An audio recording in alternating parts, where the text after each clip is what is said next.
Good day guys, this is Practiphile and today we're gonna have a look at the Letshuoer S08. Thank you so much Letshuoer for sending this for, a tour, review tour. Yeah, they gave us some introduction about the S08. It's their first product for their 8th anniversary actually. So yeah, maybe it's Letshuoer's 8th year and I think they're doing pretty well, with their recent releases, and a lot of them I really like. Some I, just so. Yeah, they also sent us some information that this one is a 4th generation dual coil custom planar. Yeah, it graphs different from S12s, but it's actually closer to the S15s, and I'll tell you why later. They also said that it's utilizing, what is that called? Like a nanoscopic magnetron sputtering process, whatever that means. I don't know, but it has to do with the diaphragm and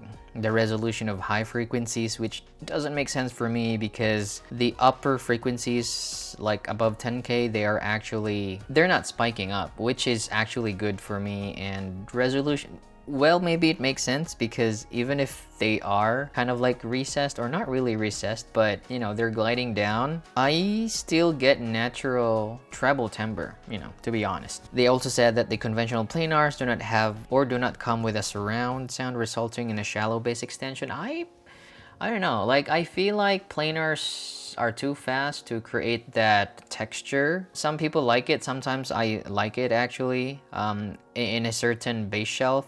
But some planars are, I don't know, maybe it's how they're vented. It really depends on the design. And so it says that it has a PTR elastic film surrounds at the edge of the diaphragm. I don't know what that is. And it significantly enhances the depth of the bass. Well, let's talk about that later though. That's what their introduction says though. It was given to me. And let's talk about that later. So this is the build here. It has like an 8 design, if you can see that. There you go. The ear tips that they provided do not work for me, and I have to use the Venus Velvet to get a good seal. I was listening to it, it fits well, but I just don't feel like my left ear is like 100% sealed, with this one. I just, that feeling when it's really sealed and it's, you don't get outside noise, right? With the stock ear tips, like both types, the like AET07s and like kind of like open bore, no, like a wide bore type, they don't work. I had to use like these tips here that are longer, and maybe it's their design, I'm not sure. It does look like Moondrop True here. That's what it is. So fit, make sure you have ear tips, okay? Now let's move on to the objectives first. This is the graph here. That is the graph of the S8 there, okay? And then I'm gonna put up the graph of the S15 there, okay? See that? See that? Okay. Now, I really like the S15. They mentioned that it has a passive radiator. The bass might look the same there. Like it's almost like channel imbalance, except for that high frequency there. If you can see the high frequency around 15K or something, you can hear that with the S15s. You really feel that the treble is more crisp, although sometimes I do feel like it's a bit unnatural sounding. It's too crisp. It's like it's a glossy lipstick, if that makes sense. The bass, however, though, with the S15s, they have more nuance to it. It has more power. This one, the bass doesn't, it doesn't feel like that at all. It's more of like, so the tonality on this is more of like an L shape. It's like not really balanced, maybe balanced, but leaning to an L zip, leaning on the lower frequencies. And it's actually very similar to the AFL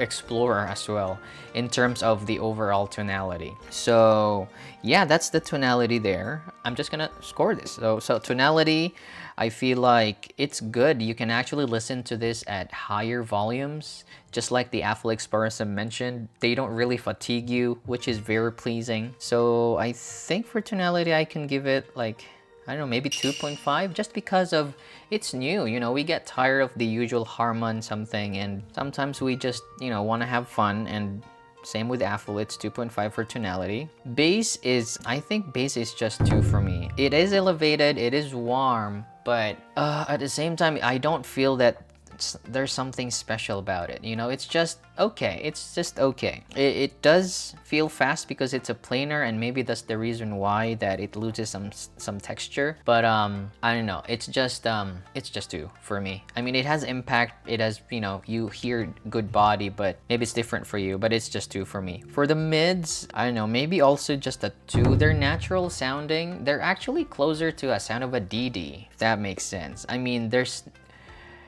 if I blind test, I wouldn't know that this is a planar just because of its very organic sound. That distinct sound of planars, like the upper treble, it's completely gone with this set. Like, there is no way. I mean, I don't know how Letshuoer did this, but because of that, it also lost as kind of like, sometimes planar has this quality with their mids that is very clear. It has that, but at the same time, maybe it's just a signature that I feel like it's not recessed in a way. It's just that it's not so engaging. Maybe when you push the volume up, it does sound better, but for me, the mids are, you know, just a 2. For the treble though, I don't know about the treble. I'm in 2 months about the treble. One is, I don't know how they were able to get that extension and they cut the frequency above 10K.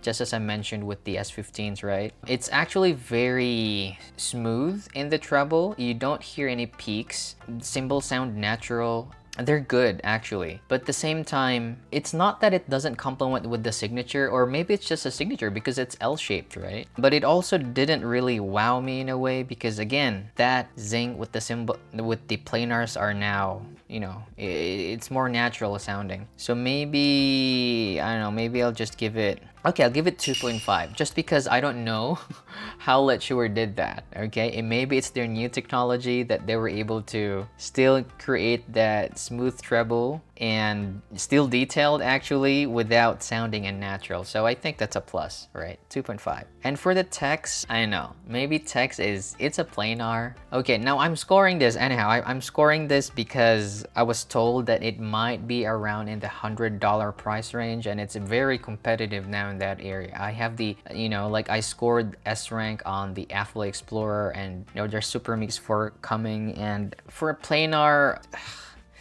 maybe for text it's just maybe 2. I'm not sure. It's just 2, I think. It's hard. I don't know. Maybe it will change, but it's, you know, technicalities, of course, it's able to distract details. What else?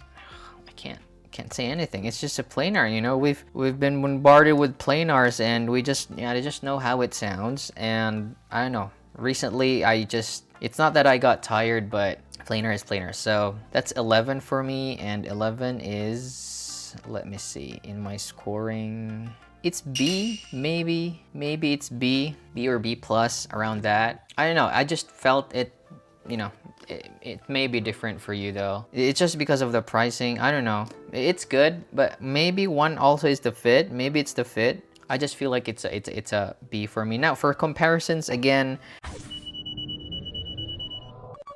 what do I have here? I have the comparisons like the S12 Pros. I think that these are safer. If you want planar and you have the budget, you get this and you won't regret it, okay?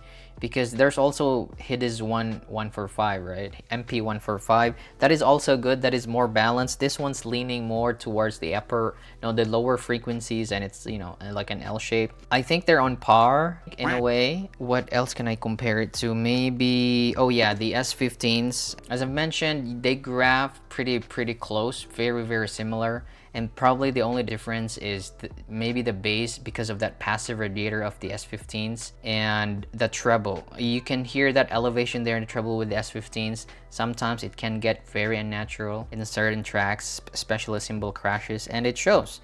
And this one's just, you know, they're natural sounding. It's not really recessed in a way, but since it's a planar, it's able to extract those details. What else? The Affle Explorer, man, like as I mentioned, I needed to compare that because of the similarities of their tonality. Like I felt that maybe it's also because it's hard to drive, it's a planar. However, you do feel like, you know, like turn the volume up just to get that edge.